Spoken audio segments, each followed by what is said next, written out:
Hello மக்களே, இன்றைக்கி ஒரு ஷாப்பிங் மினி விளாக் தான் பார்க்க போகிறீங்க. ஃபஸ்ட்டு நான் எனக்கு அம்மாவுக்கு தேவையான இதெல்லாம் வாங்கியாச்சு. நெக்ஸ்ட்டு அப்பாக்காண்டி ஷர்ட் பார்க்க போயிருந்தோம். ஸோ ஆரம்கிவியில் ஷர்ட் ரொம்பவே சூப்பராக இருந்துச்சு. வீடியோவில் பார்த்தாலே தெரியும், சூப்பராக கலர்ஸாக இருக்குல்ல, நல்லா இருக்குல்ல. ஆமாம், நெக்ஸ்ட்டு என்ன பண்ணிங்கன்னு பார்த்தீங்கன்னா, இந்த லிஃப்ட் வியூக்காண்டியே இதை அழகாக கேப்சர் பண்ணிகிட்டு இருந்தேன். ரொம்ப பிடிச்ச வியூ சின்ன வயசுலேருந்தே. உங்களை யாருக்கெல்லாம் இந்த மாதிரி லிஃப்ட் வியூ பார்க்க பிடிக்கும் அப்படின்னு சொல்லுங்கள். வெளியே வந்து பார்த்தா அவ்வளோ மழைங்க. எல்லோரும் நின்றுட்டு இருந்தாங்க, நாங்களும் கூட சேர்ந்து நின்றுட்டு இருந்தோம். எப்படா வெளியே போகலாம் அப்படிங்கிற மாதிரி. ஸோ இந்த தண்ணி வர்றது மவுண்டெயின் அழகாக இருக்குல்ல, ஸோ அதையும் கொஞ்சம் கேப்சர் பண்ணிகிட்டு இருந்தேன். சும்மா தானே இருக்கும் அப்படின்னு சொல்லிட்டு.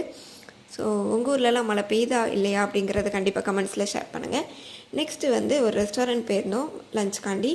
ஸோ இது வந்து என்னென்னு பார்த்தீங்கன்னா மஷ்ரூம் ஃப்ரைட் ரைஸ். யாருக்கெல்லாம் மஷ்ரூம் ரொம்ப பிடிக்குமோ அவங்கள ரெட் ஹார்ட் கமெண்ட் பண்ணுங்கள். ஸோ அப்படியே நல்லா வயிறு முட்டை சாப்பிட்டுட்டு, ஸோ அதுக்கப்புறம் அதே ரெஸ்டாரண்ட்டில் ஸ்வீட்ஸ்லாம் கொஞ்சம் வச்சுருந்தாங்க. ஸோ அதையும் வாங்கிட்டு நாங்கள் வீட்டுக்கு கிளம்பிட்டோம். Okay, tata, bye bye. இன்னொரு விளாகில் உங்களை சந்திக்கிறேன்.